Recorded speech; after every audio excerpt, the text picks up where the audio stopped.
questions or discussion? Ms. Bolton, may call the roll. Ms. Ashball? Yes. Mr. Hunt? Yes. Mr. Laswell? There we go. Mr. Laswell, you ready to go back? Hello. Mr. Bredesen? Yes. And Judge Yes. Thank you. Now we're ready. Yeah. Okay. Thank you. Okay. All right, we finished up the soil conservation issue. Now, we're on to Director Stivers. You have a fan in the audience. Now, you want to stand and demonstrate. Yeah, nobody's. You got two requests, no, one item of interest and a request for vehicle. Let's do the request for vehicle.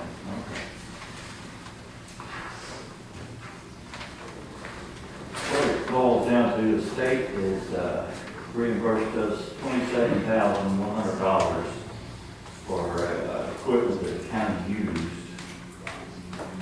during the 2009 high school. Okay, so what it boils down to is like, they'll give us $50 an hour for a dump truck, $85 for a grade all whatever. Anyway, that's what this money's coming back to the road department for, and I'd like to go ahead and buy our unit for the road department. Because I don't have to take one truck and put it in the mosquito spray truck. I'm having to take this machine in and out of this truck and turn it up. So that's what our plan is. And the government contract, can get a truck for $22,000.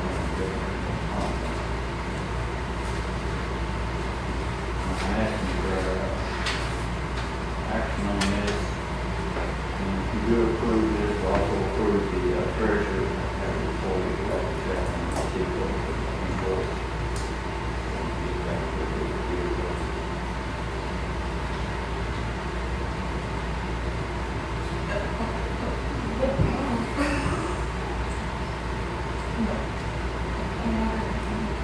I make a motion to allot this money for a time for approximately $50,000.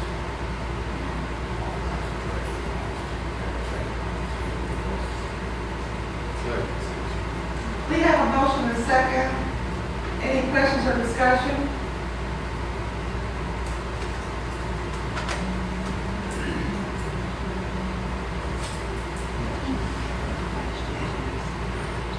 And Ms. Bolton, may call the roll. Ms. Ashball? Yes. Mr. Hunt? Yes. Mr. Laswell? Yes. Mr. Bradshaw? Yes. And Judge Ross? Yes. Motion carries.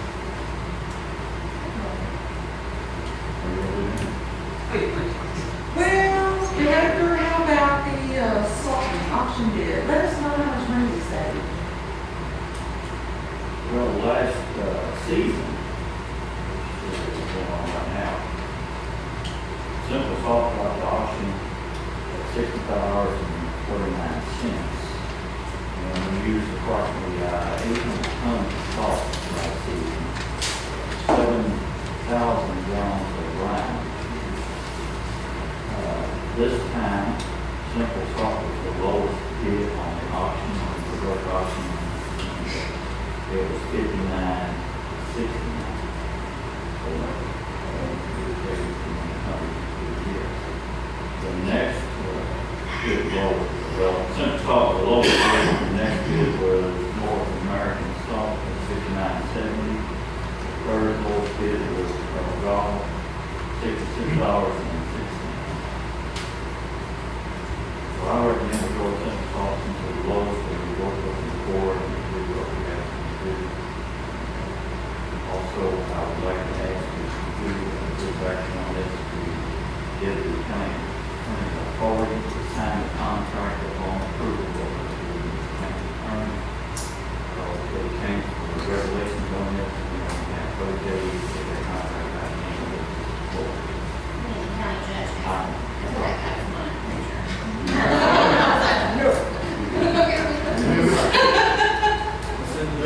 Yeah,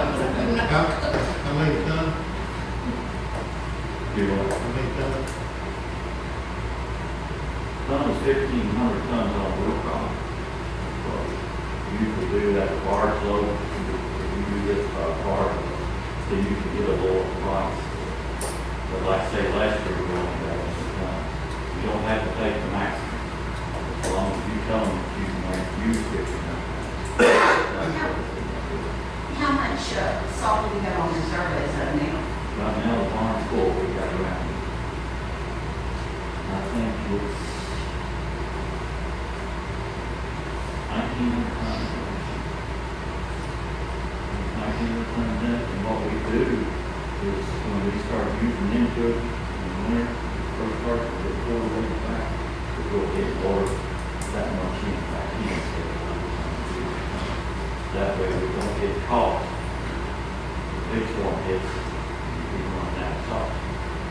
Well, if we keep having winters that like we've had, at some point we're going to overflow. No.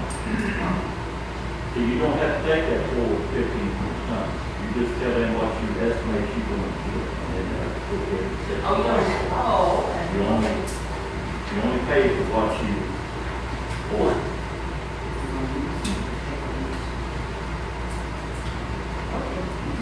Okay, this one will make a motion to accept the reverse, road salt. I made a motion to carpenter. No, I'm good. I made a motion to, Except simple salt, auction, simple salt, and, Central Salt will be supposed to be a the 65. low bid, and the treasurer is supposed to, No, county judge, according to the sign of the form of proof, but. county judge is to sign the contract. Yes. Okay. I'll second that motion, that's for that fault. I'm sorry. We have a motion and a second. Any questions or discussion?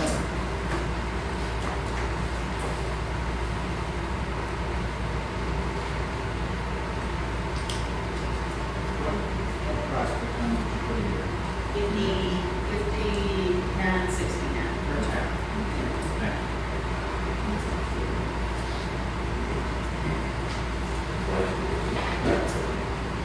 This one, when is it ready? Ms. Ashball? Yes. Mr. Hunt? Mr. Laszlo? Yes. Mr. Bradshaw? Yes. Ms. Roberts? Yes. Motion carried.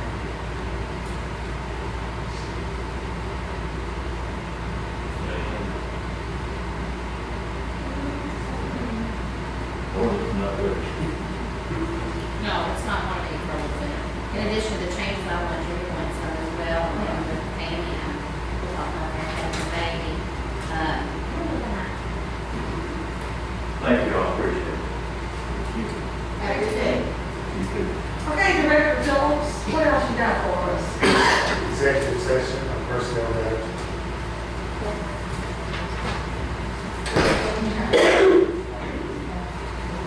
Is there in here, Ruby, Ruby, anything? Jimmy? And June, let's go. Part-time here, part-time. June, go right ahead. Good afternoon, June. I have a request from the Parks and Recreation Committee from our last meeting. It's been discussed for several months now about getting some lighting down at the outdoor basketball court there by Roby Elementary next to Marino's Pizza.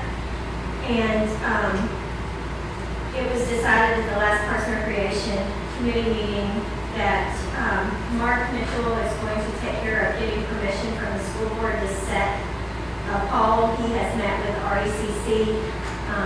The pole is $135, and then they're going to set it for us between Mirano's and the school. 2 lights facing each end of the court would light up that court where people play quite a bit and get their recreational opportunities. The monthly cost, we're requesting that be covered by the, under the Parks and Recreation budget. budget is $17 per light per month, and we estimated that it would take 2 lights, one to shine on each end, so $34 in the electric line. Will these lights stay on all the time? Now, they'll come on at dusk, whatever their program, and they go off at daylight, just like the lights at the pools right now. But that was where I was going with my question, when we get any kind of, complaints from the people that live on there. Well, it'll be shining directly on the On the pools. board. If we do get complaints, Salt River can come out and re-angle those lights for us. But, I mean, it's not gonna be any brighter than the lights on the restaurant right there at Beardo's Pizza.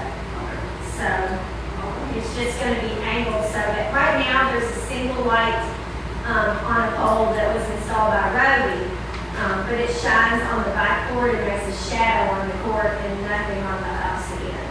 So, this is the first official request from the Parks and Recreation Committee. So is this $135, is that each one of the poles in the?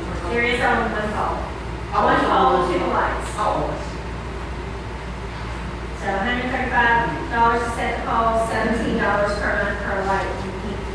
The guy from Salt River is recommending 2 lights.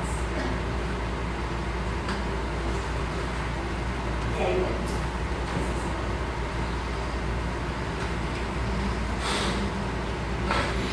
I make a motion to, pay for the lights we put up at Rodeo on basketball. I'll second. We have a motion and a second. Any questions or discussion?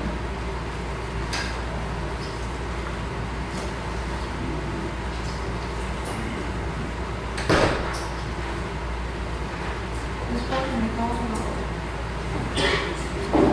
Ms. Ashbrook? Yes. Mr. Hunt? Yes. Mr. Laszlo? Yes. Mr. Bradshaw? Yes. And Judge Roberts? Yes. Motion carried. Just wanted to introduce Chris O'Brien to the court if he hasn't met each one of y'all individually. He's my senior program director of Y. He's the one that oversees running of the 3 outdoor county pools and the basketball and baseball program that we operate for the county. Pools are on target to open. While we've been sitting here, we've been emailed pictures of the kids at Lebanon Junction Elementary playing in the spring ground, which opened this week. Happy pictures. And we've been emailed a picture of the Maryville Elementary pool where the guards are out there cleaning and training right now. Bruce and Ed have done a wonderful job of getting everything ready ahead of schedule. Sheriffsville pool was inspected last Friday by Mary Ann from the health department, and she said it looks better than it has in years. So, things are and the guy from the cruise journal came out. We wanted to put the judge on the chairlift and lower it down into the water, but Bruce said we couldn't because the epoxy hadn't set up long enough yet. So we weren't able to do that. I was good. She was. Dress pants and all. Any questions for me about anything we're doing? Thank you, guys. Thank you so much, June. Okay, Chris, thanks for being here. Thank you for all that you do. Thank you. Okay. Old business, number 1, second reading of ordinance number 13-10, erosion prevention and sediment control ordinance. County Attorney, want to read this? Yes, ma'am. Thank you. 1310, 13-10, yes, an ma'am. ordinance amending ordinance 08-14 relating to the regulation, control, and elimination of soil erosion and sedimentation resulting from land disturbance activities in Bullitt County. Being ordained by the Fiscal Court of the County of Bullitt, Commonwealth of Kentucky, in summary. Number 1 sets forth the authority for this ordinance is KRS Chapter 67. Number 2 sets forth the purpose of this ordinance. Number 3 sets forth the definition of terms as used in the ordinance. Number 4 sets forth the circumstances under which an erosion prevention and sediment control EPSC permit is required. Number 5 sets forth the review and approval procedure to be used by the Bullitt County Office of Code Enforcement in relation to EPSC permits. Number 6 sets forth that any application for an EPSC permit must include an erosion prevention and settlement control plan approved by the Bullitt County Office of Code Enforcement. Further sets forth the required contents of such a plan. Number 7 sets forth the design requirements of erosion prevention and settlement control measures. Number 8 sets forth the inspection procedure for land disturbance activities subject to the EPSC permit.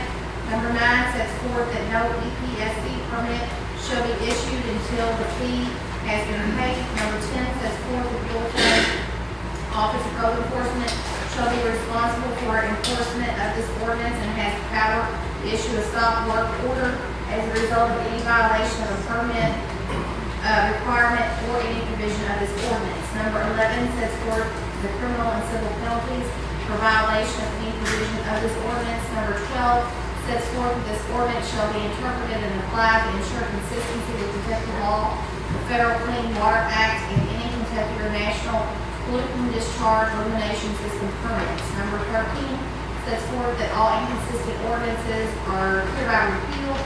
Number 14 sets forth that should any provision of this ordinance be found unconstitutional or invalid by a court of competent jurisdiction, all other provisions shall remain in full force and effect. Number 15 sets forth that this ordinance shall take effect and be in full force upon passage and publication. Given first reading at a regular meeting of the Bullitt County Fiscal Court on the 7th day of May, 2013. Given second reading and voted on at the regular meeting of the Bullitt County Fiscal Court on the 21st day of May, 2013. Okay, so action is requested. Thank you, Monica. This is also a public hearing. Yes. Thank you, Monica.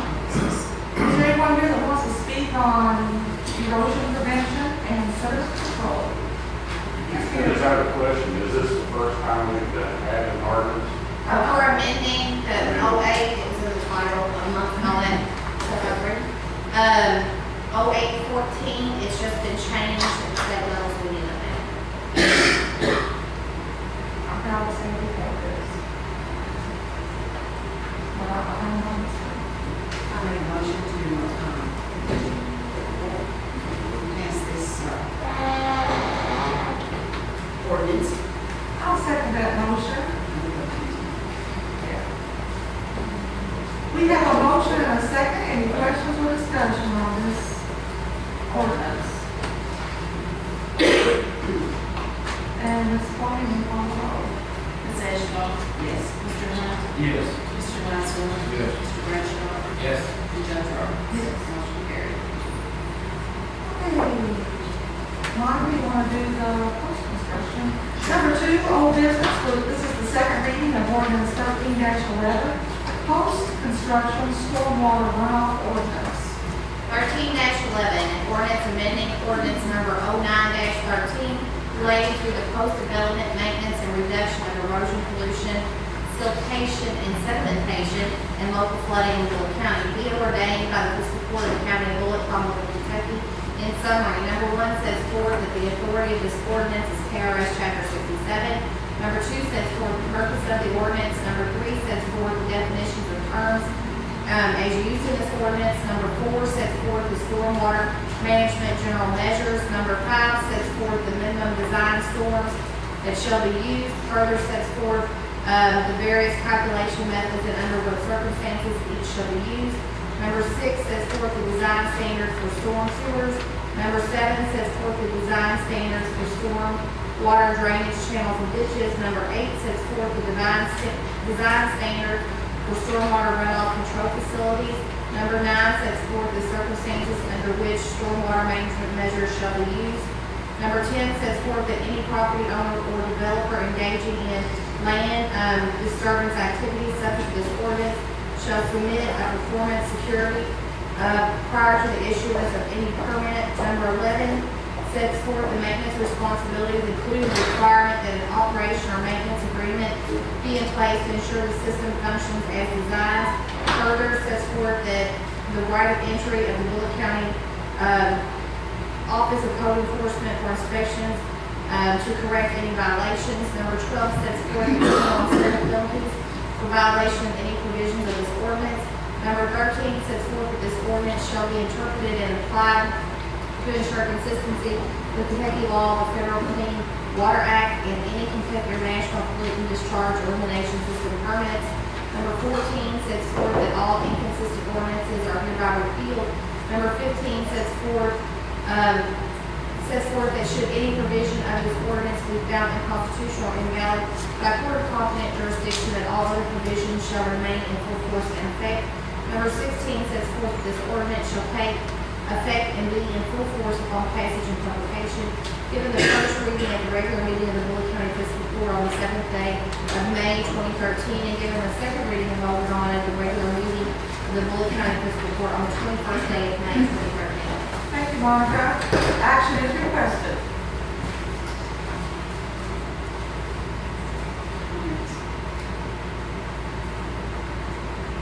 Ask for comments. Thank you, Don. Anybody have any comments? Thank you so much. Anybody have any comments on post-construction stormwater runoff?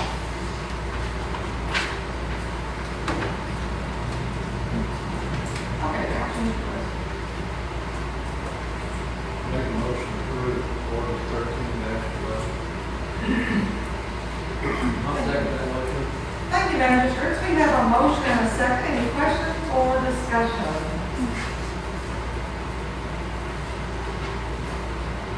Okay, call the roll. Ms. Ashbrook? Yes. Mr. Hunt? Yes. Mr. Laszlo? Mr. Bradshaw? Yes. And Judge Roberts? Yes. Motion We have covered number 3. Moving on to number 4, action is requested on the energy efficiency and conservation grant loan.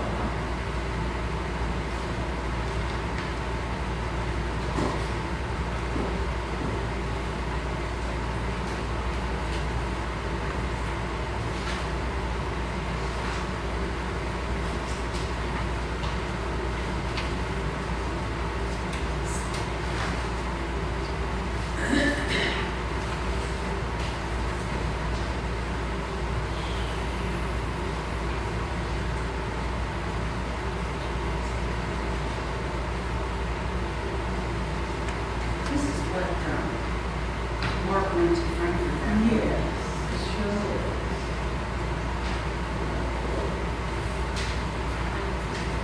Is there a deadline on this? June 15, applications due from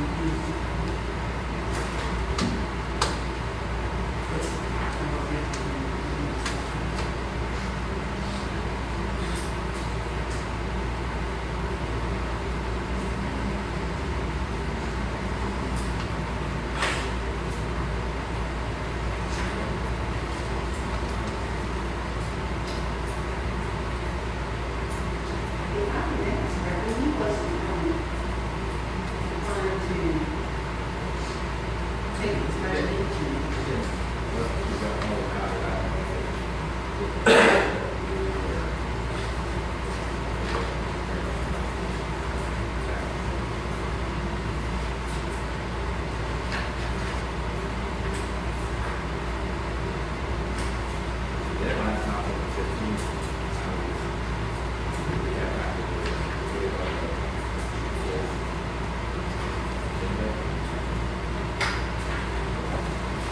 We have to ask Mark that we put Mark in charge of that, so. I don't know, John.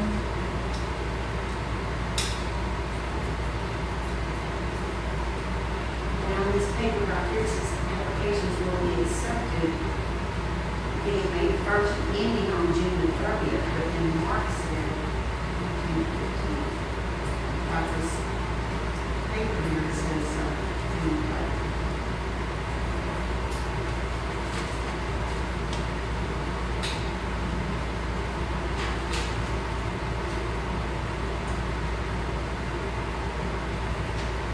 I make a motion to take it.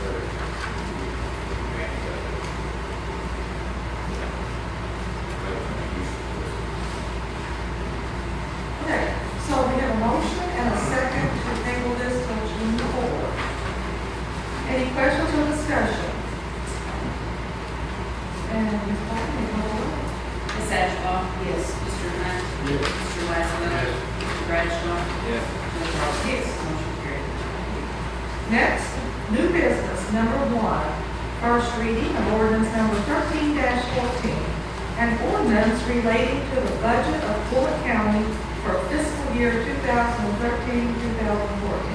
And our deputy judge will be reading the summary of the ordinance.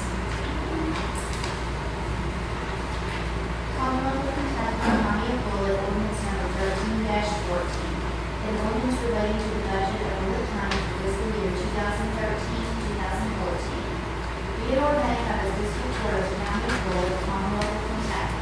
Summary.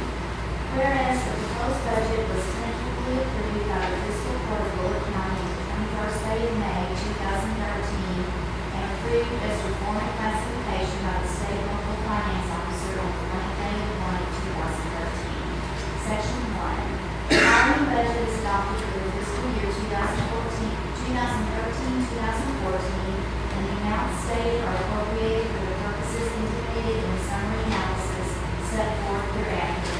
01 General Fund.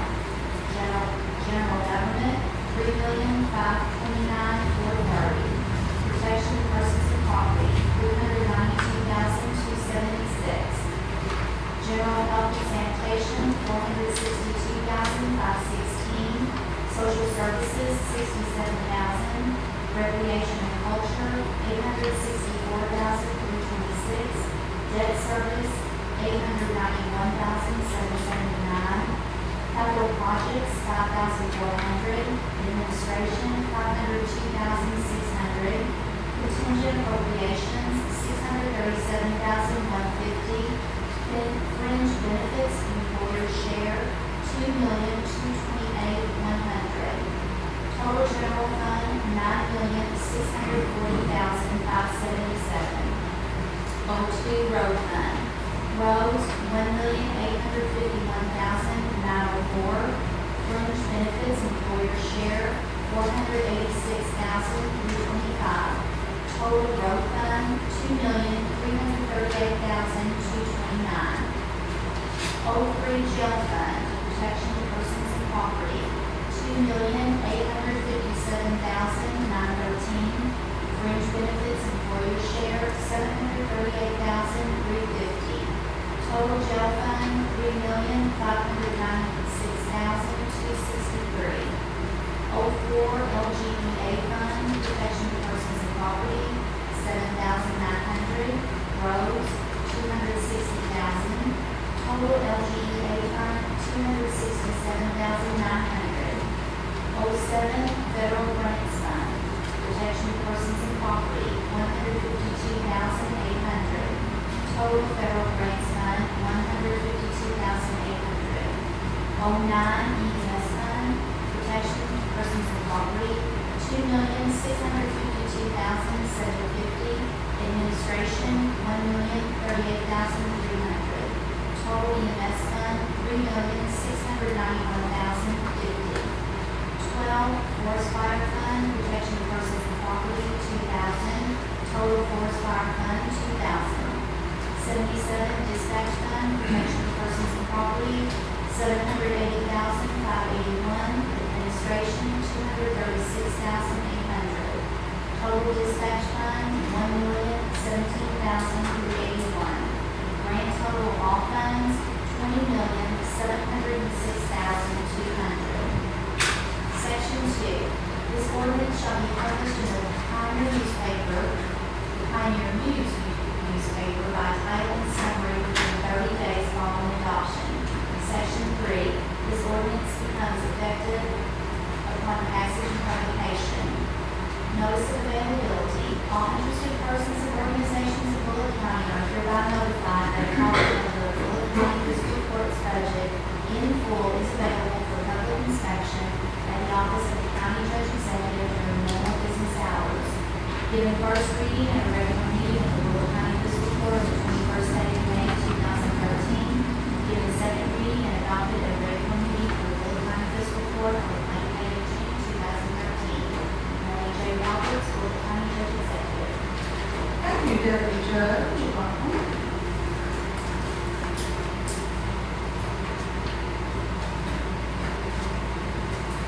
Okay, Moving on to number 2.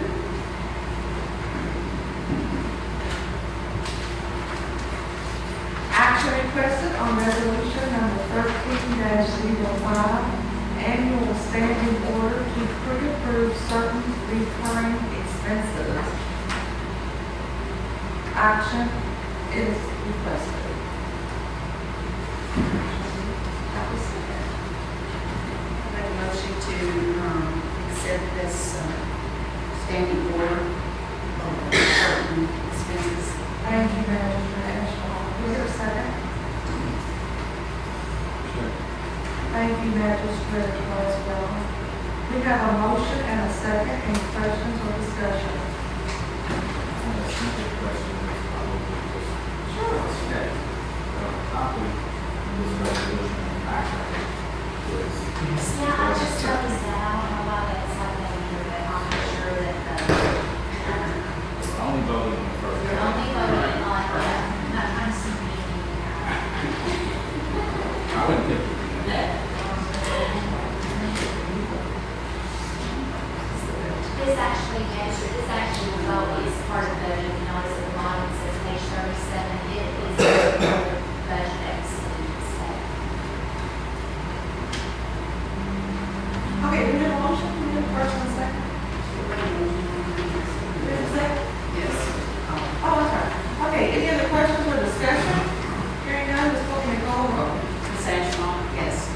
Mr. Hunt? Yes. Mr. Laswell? I'm sorry, Mr. Bradshaw? Yes. And Judge Roberts? Yes. Thank you. Motion carried. Thank you. Ready for number 3?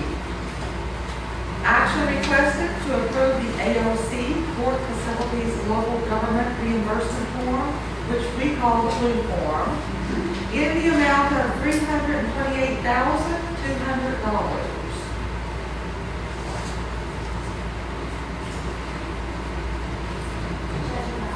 The sheet that's on the back,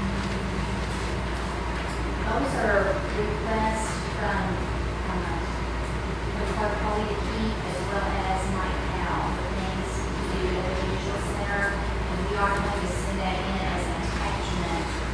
And you'll notice on the 3rd page, when it asks for projects, and I'd like to see attached, I just want to attach this project wish list basically on top of it, and I send it in.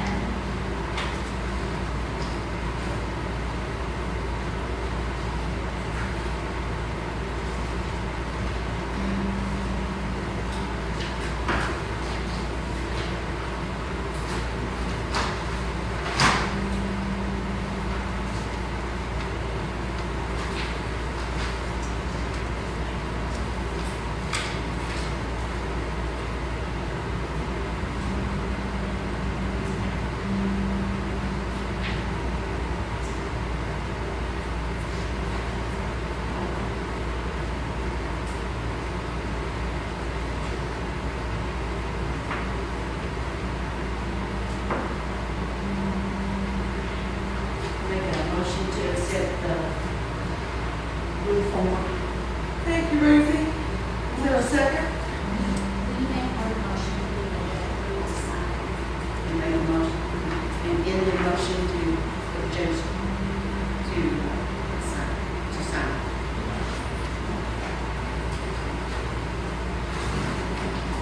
I second it.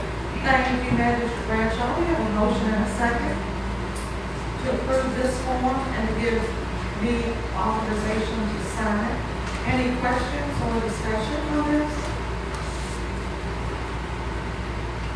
Ms. Bolton, may call the roll. Ms. Ashbrook? Yes. Mr. Hunt? Yes. Mr. Laswell? Yes. Mr. Bradshaw? Yes. And Judge Roberts? Yes. Motion carried. Number 4, under new business, action, I'm sorry, you want me to stop? Okay, action is requested on payment of 2013 unemployment insurance premium to PAYCO for County Clerk's Office. And the fiscal court has approved this for the sheriff's office and the clerk's office. If I could address this, Sure. Back in March, when I made my budget presentation, I'm not asking for a decision on the budget, but I referenced then that I would be asking you all to take over my insurance policy. I pay that separately. I honestly don't know how that started because all the policies are paid for the sheriff, the clerk, the county clerk. You all also pay most of their phone bills. I pay my own. I have no idea except maybe a long time ago, the county clerk was mostly part-time, but we're not there anymore. And even though this bill is not due till July, I have to do something this fiscal year because what I have done for the last 2 years is use some money in my contract with the state for child support to pay for some of my employees off that. They okayed it. Haven't asked yet this year because the only reason I am not a fee office, both the sheriff and the county clerk are. They have budgets. The county clerk's with $7.5 million operating budget. I don't know what the sheriff's is, but I know the only money I can generate is generally tax from the tax collection program, and it's a percentage, and the sheriff is directly affected by that. We have one big tax sale a year. The 4 years prior to me taking over, our average revenue from my office in that one sale was $130,000. Last year, it was $68,000, and I have been told by the clerk to expect it to be actually even less than that this year. I have investigated with the clerk, I've investigated with PBA to find out why, because it seems to me that the property value of Bullitt County has gone up 4%, therefore our tax rate should not. We don't have bad bills. I've not gotten an answer that answers that question, and I have actually talked to Sure about that, but my office is making an appointment with the state auditor right now. I know of nowhere else to go to find out why our tax percentage I get has been cut in half, because that's where we're at. But that's how I have to pay that portion on my budget of salaries. And it could be something as simple as a computer error, and I'm hoping that that's what the state says it is, some glitch.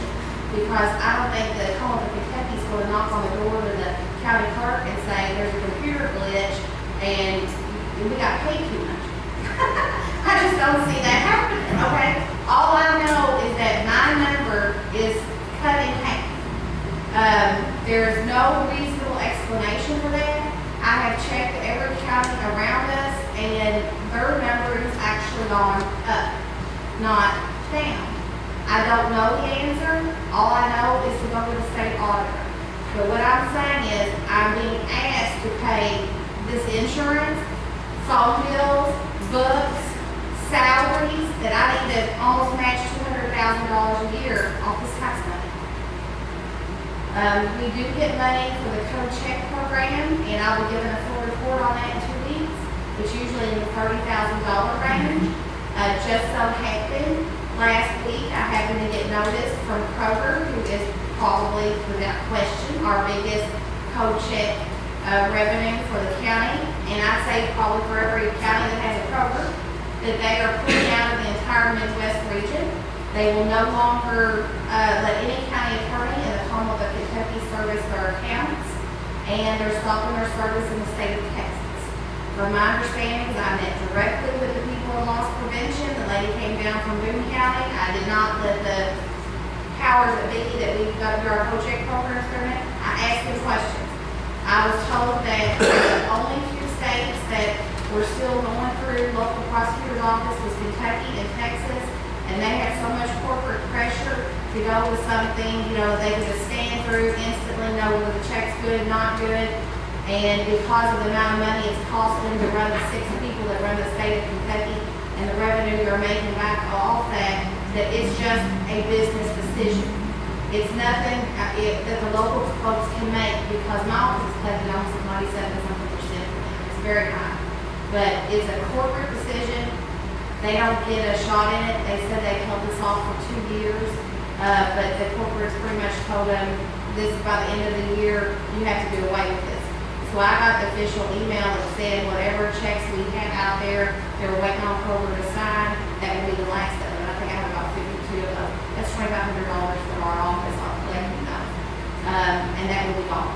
So I looked for even the bad check program my report next year, I think we're in the thirties or so for next week, at the next meeting, probably be half of that because of the loss of the program.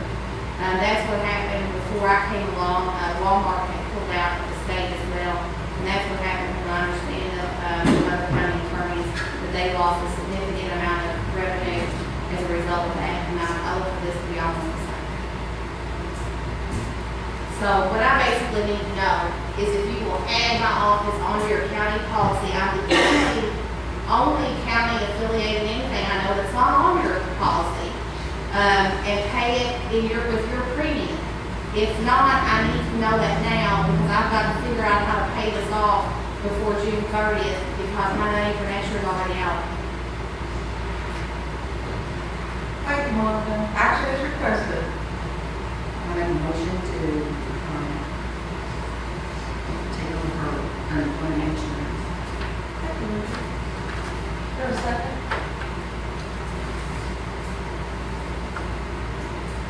I'll second that. We have a motion and a second. Any questions or discussion? So is this bill we're looking at right now for the grant that we lay aside or are we supposed to pay back? No. Your bill actually, I don't know if it'll be less or more because I've carried my own policy at CATO. Mr. Schuller didn't have his policy at CATO. It was with another company, Keeney, I think, maybe. I switched to CATO because it was cheaper. Okay? Last 2 years, we priced it with CATO being in and out of the county plan, and mine has been slightly less. But the only reason for that is because I had no range. I had no prior employees. Okay? So it's going to be close, but Lisa can price it with CATO, see what it affects your premium. Your premium is already worth like $1 million. I'd look for it to have incidental on the same on there.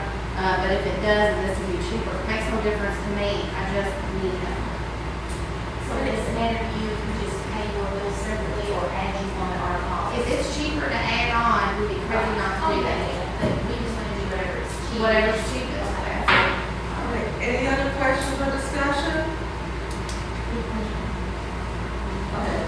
John, have a question? I'm okay with us going to care of the way. It's just the way the agenda was written was we were going to pay this bill. And now what we're voting on is to absorb her premium, put her office in the bill. I was going to check with Payroll and see which one is the cheapest for the county to add her onto our policy or just to pay her premium separately. Whichever way is cheaper, that's the way it is. As a lot of the items written action requested, you can vote it down, you can vote it up. Well, You can support it. in March, this is just something that this is technically not on my line item in the budget. That's why it's not a budget vote. I just had asked at that time that the county would consider taking over this policy. But my problem comes down right now, and the reason I have to have an answer before June 30th, the bill is not due before June 30th when you decide to take over. But if I have to pay it, then I've got to finagle right now to figure out how to come out of this fiscal year. Because my money for next year is allocated, and with the clerk telling me to expect my tax revenue to be even less than it was this past year, I don't know how it's going to make payroll. Ms. Bowman, if you don't mind, would you repeat the motion, please? The motion is made by Ms. Ashton, seconded by Mr. Hunt, to take over the county attorney's unemployment insurance premium payment, currently $14,218.91 for 2013.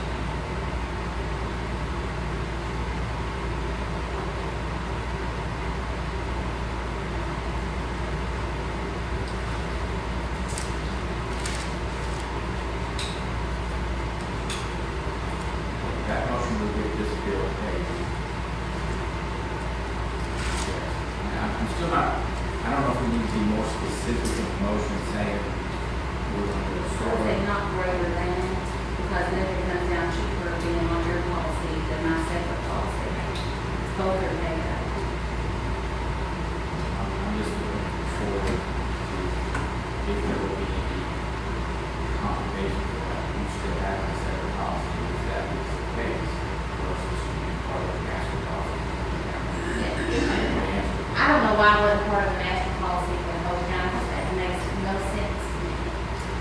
I know that the prior county attorney's insurance was not with the Penco. And I don't know when that started or why that started. I suspect because this office way back 200 years ago was part-time. That's what I think. And I was just gonna make sure that the motion reads that from this point forward, not just for this year. You know, I mean, and that's another part, I think, is what you're asking, that is if we wanna add them onto our policy from here on out, or we just end this year's bill. So, That's the kind of question, you know, we pay this, get this one out of the way, and then we put it on corporate policy.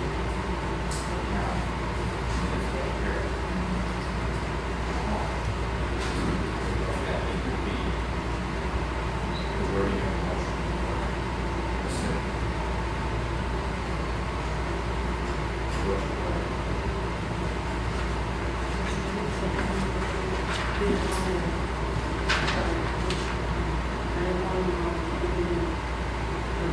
From now on, basically.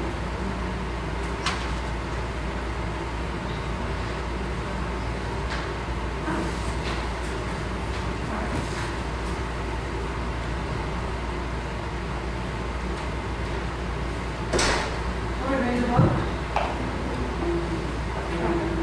Just need to expunge after for 2013 and include county attorney's office in fiscal court's master policy committee.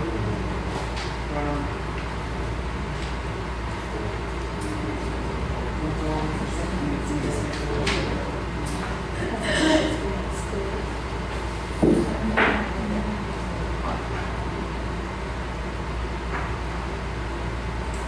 I think we're ready to vote. Sashbaugh? Yes. Mr. Hunt? Yes. Mr. Laszlo? Yes. Mr. Bradshaw? Yes. Judge Roberts? Yes. Motion carried. Thank you all. Okay. Number 5, under new business, action is requested on donation to the Kentucky National Guard Memorial.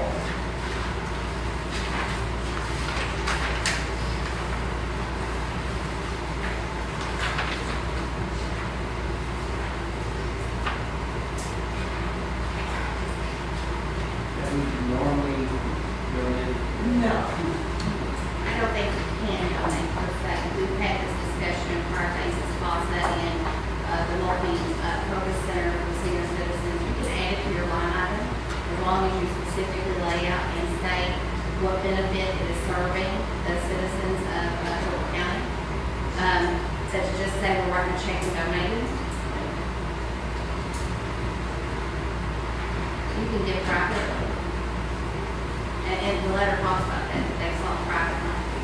But you can add it to, like I said, you can add it to your budget as something you want to invest in on behalf of people of the county, as long as you state what the benefit is. We did the same thing, letting the, chamber come and count it up.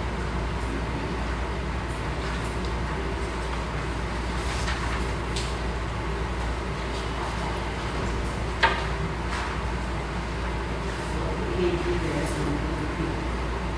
Hopefully we have a vote, we did vote to put it in the budget. Like Mom said. In case someone asks me, why did or why didn't you,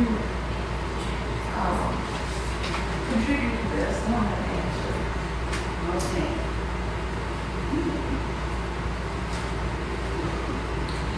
I make a motion to donate $500 to the Kentucky National Guard Memorial and also including the line item for that.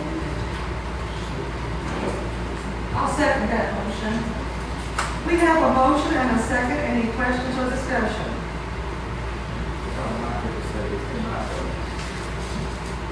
I'll make this in the budget. I would call it donut, if you're gonna add it to the budget, we will have to, be careful with the resolution for the chamber. I know we read something very specific. I don't know. Their service. Right, it has to be very specific.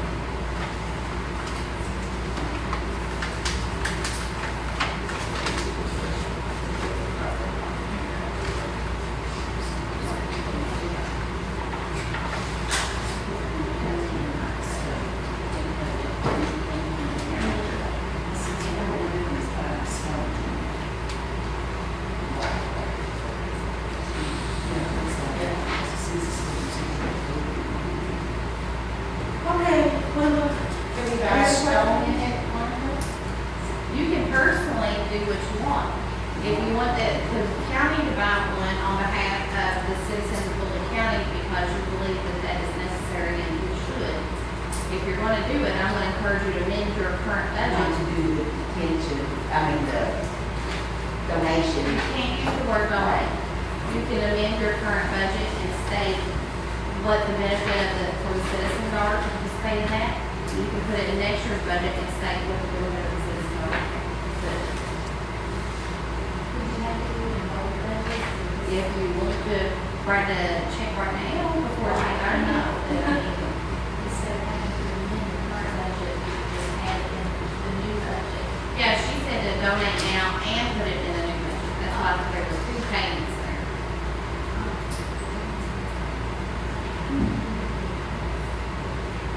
Well, I just said, and then put it in the budget. It's just not put in there.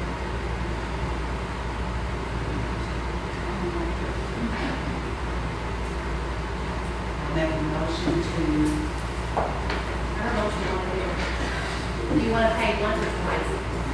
what's your price, once or twice? If you want to just pay in the next fiscal cycle, you can amend it to your budget and put it in your budget. That's what we need to do. You can do it either way. If you want to do it stack, then you have to amend our current budget. If you want to wait till July 1, then you can just add it to the budget at large. Well, let's just wait till July 1. So we'll have to go out and do the budget. So we're gonna add a $500 line item. And the 2,000 to budget.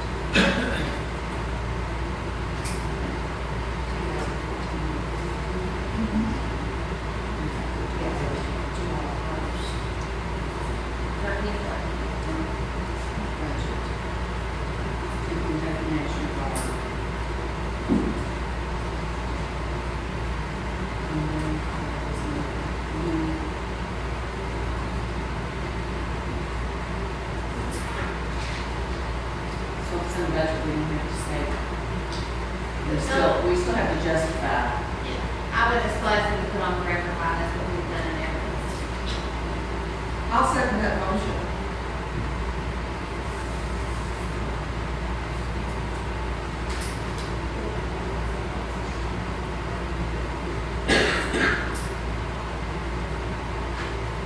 Okay, any questions or discussion? And voting and call vote. Ms. Ashcraft? Yes. Mr. Hunt? Yes. Mr. Glassman? Yes. Mr. Bradshaw? Yes. And Judge Ross? Yes. Motion carried.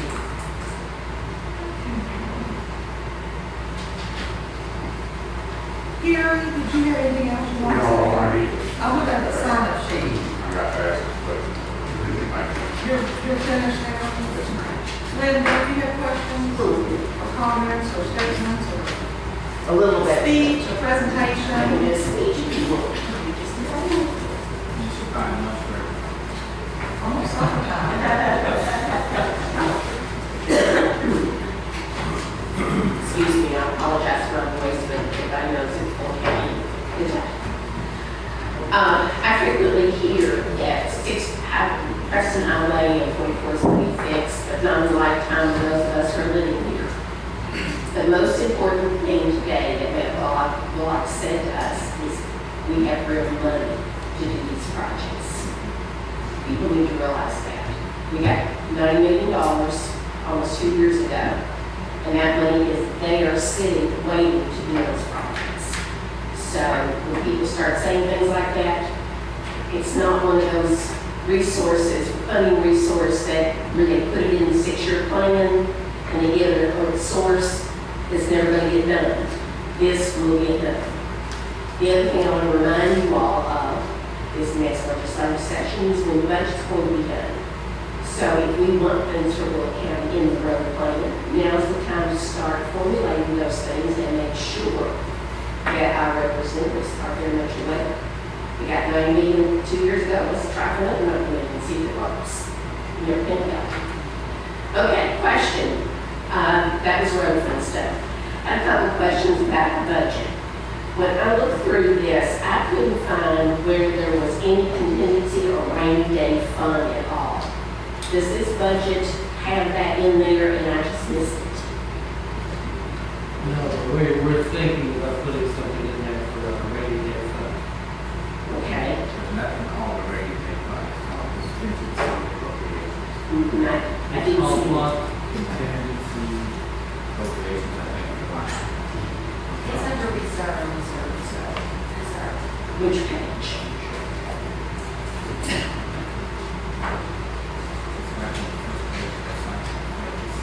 Page 24. Okay, so this is real money that is used for carryover money for rainy, I mean, it's money up here that is for emergencies. If you're asking if there is an account that has that, no. If you're asking if there is a bank account somewhere with a contingent reserve money, contingent appropriations, reserve money, rainy day fund, no. Okay, but This is just a line item in the budget. so there is no actual money set aside strictly for emergencies. Like the school district has to do 2% of their budget set aside, there it is. No. There's nothing like that. But you all are considering it to be else. My thing. I don't know what it is. Okay. On the first page of the summary, Mhm. contingent appropriations is $637,150. That $600,000 is part of the $20 million budget. I don't understand why we're saying the money's not there. It may not be a separate account, but it's not appropriated for anything else right now. What is that money used in to pay? Now, when everybody goes over budget, they take the money out of that line, and pay the budget. And is that used in to pay bills until resources come in? Is that the reason it can't be called rainy day fund or contingency fund? Good question. So, like I said, I'm just trying to figure out, got an emergency money. Mike, makes some really good points. Do you all have any plans at all to maybe start a fund for some of these big ticket items that we can't afford like one year, or is that even more? They can earmark money out of them, if they choose to do that. Okay. I noticed there are a couple of new positions in the budget, and wanted to suggest that since money is tight, maybe you might want to consider a grant writer. And also, do you have job descriptions for these new positions, so we have a look at them and see what they're going to be doing? I have seen that. Okay, at the last, I think it was the last fiscal court meeting, the judge was trying to find out information about elected officials not working together, or lack of vision, trying to figure out ways to make that happen. I think whenever you talk about trying to get people to work more together, Linda, it's always wonderful when people can partner, and you give me a soapbox. It's okay, always wonderful don't forget. when people can partner and team together, and when people can work together for the good of their community and spend money wisely. And everybody's not going to be happy all the time, but at least we can agree to disagree and work together. Think about it, Linda. Thank you. Thank you for bringing that up. Thank you for Okay, all right. letting me have that soapbox.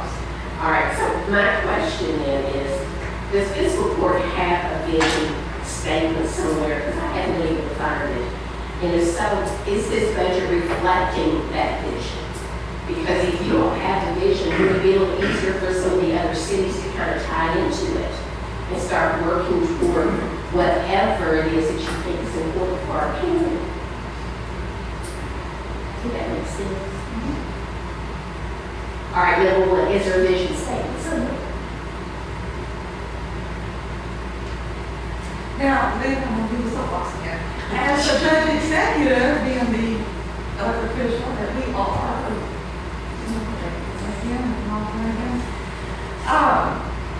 my vision statement consists of 3 words: accountability, integrity, and transparency.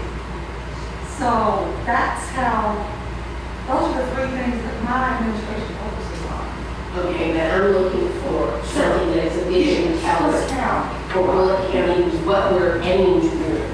Because it's really hard to pull people what we're aiming together toward. If you're asking if there's a legal document that says that, I know of none. Okay, so I guess then my last question is if we had that, would it be easier for you all to build a budget? Because as I look through here, it looks like either things stayed the same or people added a little bit extra to it. But I don't see anything that really, I guess, reflects a theme of what we're actually trying to do for Bullitt County. Are we trying to make it safer? If so, what in here is telling us that? Are we trying to work on education? If so, what in here is telling us that? I don't know what our vision is. And a lot of this is coming from the strategic plan. We're trying to figure out where we want to go. And I'm not sure anybody really knows.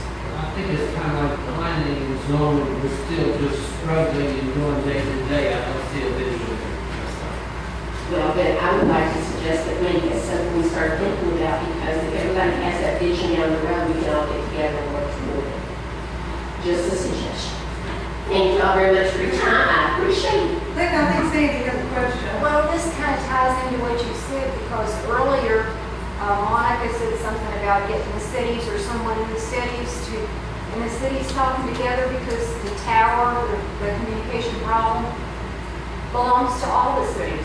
I mean, it belongs to the whole community, and maybe they can pitch in and help pay for if we need a tower. Well, and I think what you're saying is correct. We need a vision and we need goals. We need to know which direction our county wants to go toward. And right now, I don't see a concerted effort to do that. Together. And yet, if we can start that process, and again, this comes from our strategic plan, if we can start that process, maybe others will kind of jump in and say, oh yeah. I know right now we're working on making it a better community. We're working on working workers. We're just coming from all different directions and it seems so fragmented. But we have a concerted effort toward a vision. I think it'll make it easier on all of us. I want to answer part of that. I know your question for this is related to home, but I got a little bit of insight in the past couple of years. I don't know that the budget is the place to have your vision statement because it's an ordinance. Okay, let me back up and say the budget should reflect Right, I agree. the vision. It should not be in there. Possibly could be in a resolution. But personally, what I've tried to do when I come in here and explain things to this report from my office, I asked other counties, that have budgets similar to what I need. And they said, look, my county made the investment in this for the safety of the citizens, or they want to fight the UI, or they want to stop child abuse.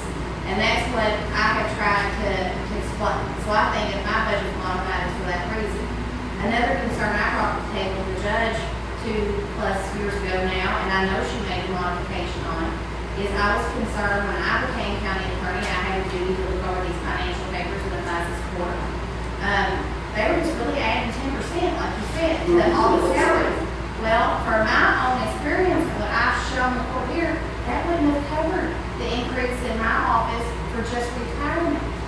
Would have exceeded that by itself, forget health insurance. So I explained to the judge early on that that was not a very viable number if you wanted to make sure you pay payroll within a year. And I know Lisa went back as a result and went all the department heads and tried to put together a real nice.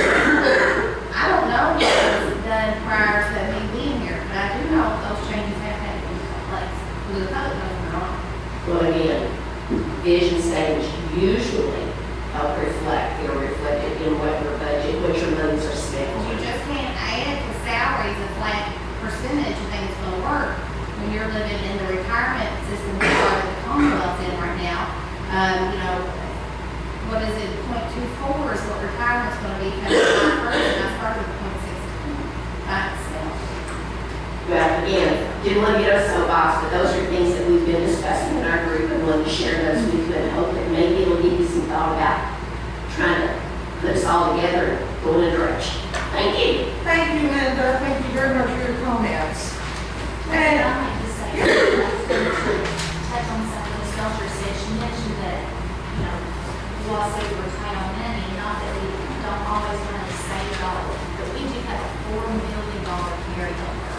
That's why we put in the budget those 2 positions for the finance officer and the land use planner, because we feel like we do have the good carryover to fund those positions. And not to be a dead horse, but the land use planner, I feel like does go back to a vision that we had for the county. We need that land use planner to help us with our vision 20 years down the road.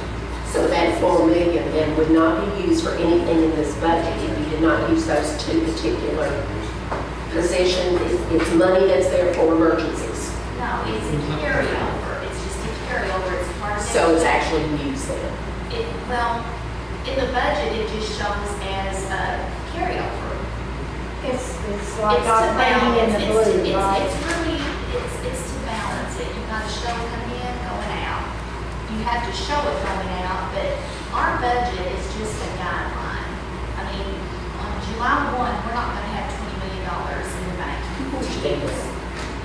So it's just a guideline, what we use. You know, it's just a guideline. Some of those budget line items are going to go way over budget, some are going to come in way under. Makes you wonder why you have a budget. That would be I've that. heard that for a long time. Thank you, Deborah. Thank you, Linda. Okay, you want to talk again? Yeah, just quickly, Yeah. thanks. Bill, go ahead. I signed in late, the only reason I signed in was when I heard the discussion about the rezoning. It reminded me of the problems that Arden had. And I have sat in a lot of planning and zoning commission meetings, and it's consistent. And that is, folks have no idea what the process is all about.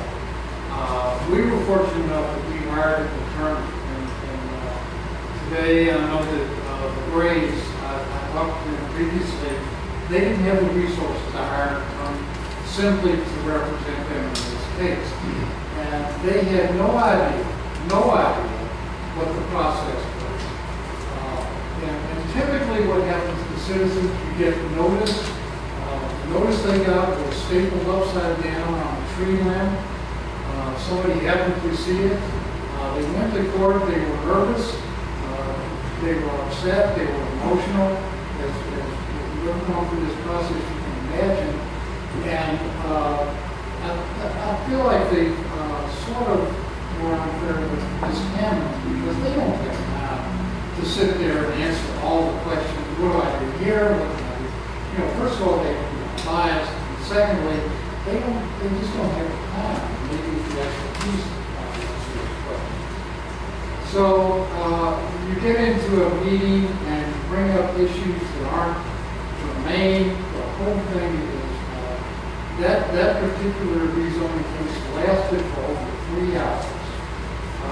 And it was, if you read the minutes, I think you would see what a mess that thing was. But I'm getting back to the land use plan. If there was somebody that the residents could go to and say, can you just tell me, what do I need to talk about? What issues should we talk about? How much time do I have? And just answering general questions, it would be just terrific for the residents of the town. And it really was, like I said, we had to hire an attorney and ask them questions. We had to pay the attorney simply because we didn't know what the whole process was about. Now you see Mr. Gray comes in today and he says, now you all have all this information and you didn't have anything. And that was simply because the residents don't know what is forwarded over to the people who are making the decision. He thought you got the entire file and you went through that entire file and went to every exhibit and were ready to make a decision today based on that file. That's just not the way it is. He didn't work that. And I'm not making a presentation for Mr. Gray, this against Mr. Gray. I'm saying when we went through our fight, we thought the same thing. We had the benefit of an attorney who said, no, you're going to have to make a presentation all over again, write a new exhibit, introduce, be prepared. And what I'm saying is, for those folks who don't have the financial wherewithal to get an attorney to help them, it would be very beneficial if someone was representing the county could read these votes and say, here's the process. And that's another reason why I'm very well Thank you. Any questions or comments from you?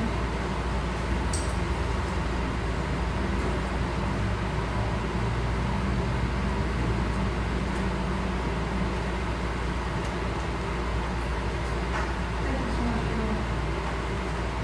Okay, I think we've covered the agenda.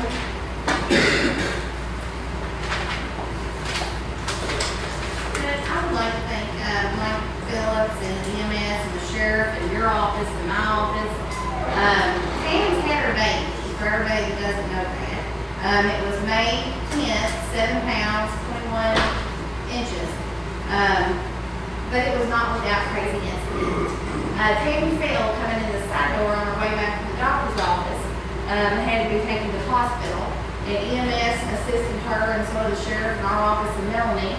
And she ended up having the baby, but not due to the fall. The fall turned out to be a blessing because they hooked her up to the fetal heart monitor and they decided we're taking her baby now. Okay, and so she was actually the fall, she was in the right place at the right time. But it was a little chaotic, a little crazy, and it looked like a lot of blood. But all she did was gash her nose. The blood was from her nose. That was it. So, thank you everybody for helping. You're welcome. She delivered it with a gash nose and two black eyes. But she still looked good. I saw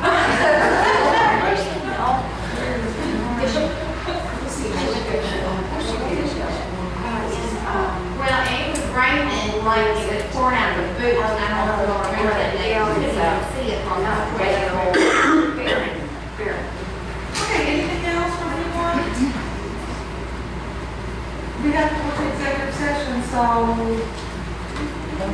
make a motion to go into executive session due to monitoring company business personnel. Oh, I didn't look it up. You already know what it is? I know. 810. Yeah, what One, Yeah, personnel is number F. Executive session. We have a motion and a second. Any questions or discussion? Satchel. Mr. Hunt. Mr. Glasgow. Mr. Bradshaw. Yes. Jones. Yes.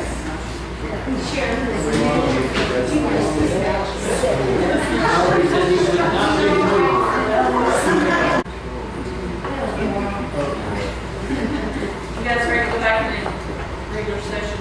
Yes. Glasgow and Bradshaw. Yeah. Yes, Okay. Who wants to make the motion? I'm in a motion to adjourn. And I'll second it. Wait a minute. We have to do the, we just take it. Oh. Whatever. That's right. Motion to withdraw.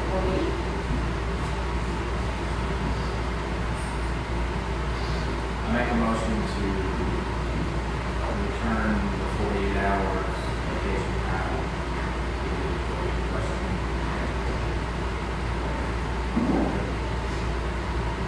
That work? I'll second that motion.